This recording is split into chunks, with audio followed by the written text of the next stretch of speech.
Halo semua, perkenalkan nama saya Fazat Prenanda.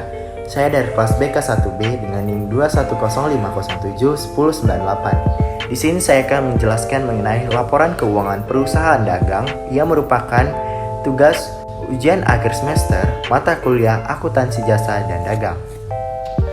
Nah, yang pertama kita akan membahas mengenai pengertian dari laporan keuangan. Laporan keuangan adalah sebuah laporan yang disiapkan oleh manajemen perusahaan untuk memberitahukan mengenai kinerja dan posisi keuangan pada suatu titik waktu.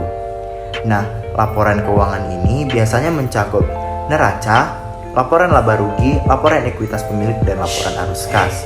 Nah, laporan ini disusun biasanya untuk memberikan informasi kepada pengguna di luar perusahaan seperti investor dan kreditor mengenai informasi tentang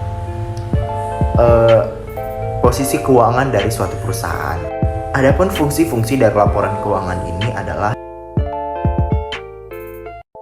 yang pertama yaitu laporan untuk pengawas keuangan, yang kedua yaitu dasar prinsip pendapatan, yang ketiga yaitu prinsip penentuan dividen, yang keempat yaitu dasar pembayaran dividen, yang kelima yaitu dasar pemberian pinjaman, yang keenam yaitu informasi untuk calon investor, yang ketujuh yaitu penentuan nilai investasi, yang ke-8 yaitu kontrol pengawas pemerintah, yang ke-9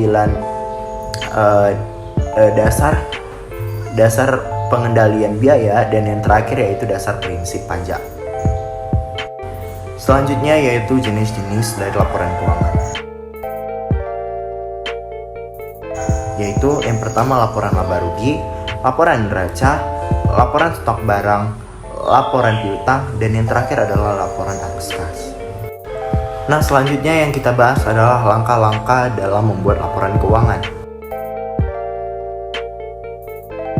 Nah, adapun langkah yang pertama adalah menyusun neraca saldo. Nah, menyusun neraca saldo dapat kita susun apabila seluruh jurnal telah selesai. Dan neraca saldo pada tahap ini disebut dengan neraca saldo sebelum tahap penyesuaian. Selanjutnya yaitu membuat jurnal penyesuaian. Jurnal penyesuaian sengaja dibuat untuk mengalokasikan pendapatan dan pengeluaran dalam periode yang benar-benar terjadi. Tahapan ini berperan penting dalam menyesuaikan beberapa transaksi yang belum tercatat yang nantinya dapat menimbulkan ketidaksesuaian di akhir periode. Menyesuaikan beberapa transaksi yang belum tercatat yang nantinya dapat menimbulkan ketidaksesuaian di akhir periode.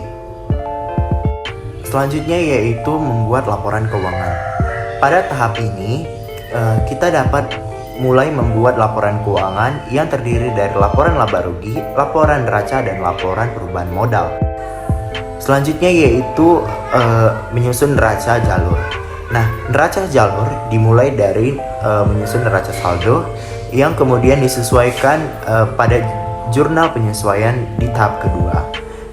Nah, saldo yang telah disesuaikan akan muncul di kolom neraca saldo yang nantinya akan dikirimkan ke laporan neraca dan laporan laba rugi. Selanjutnya yaitu penyesuaian dan penutupan rekening. Setelah menyesuaikan laporan keuangan di buku besar, kita harus menutup rekening nominal sementara ke rekening laba rugi.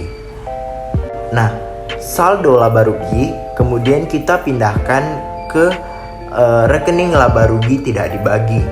Dilanjutkan dengan memasukkan informasi-informasi ke buku besar sesuai dengan rekening yang bersangkutan. Nah, saldo laba rugi kemudian kita pindahkan ke rekening laba rugi tidak dibagi. Dilanjutkan dengan memasukkan informasi-informasi ke buku besar sesuai dengan rekening. Nah, saldo laba rugi kemudian kita pindahkan ke rekening laba rugi tidak dibagi. Dilanjutkan dengan memasukkan informasi-informasi ke buku besar sesuai dengan rekening. Neraca saldo penutupan. Nah, namun tidak termasuk dengan nominal yang telah ditutup. yang tujuannya untuk mempermudah kita menyusun jurnal di periode berikutnya. Nah, sekian penjelasan saya mengenai laporan keuangan perusahaan dagang. Terima kasih dan selamat siang.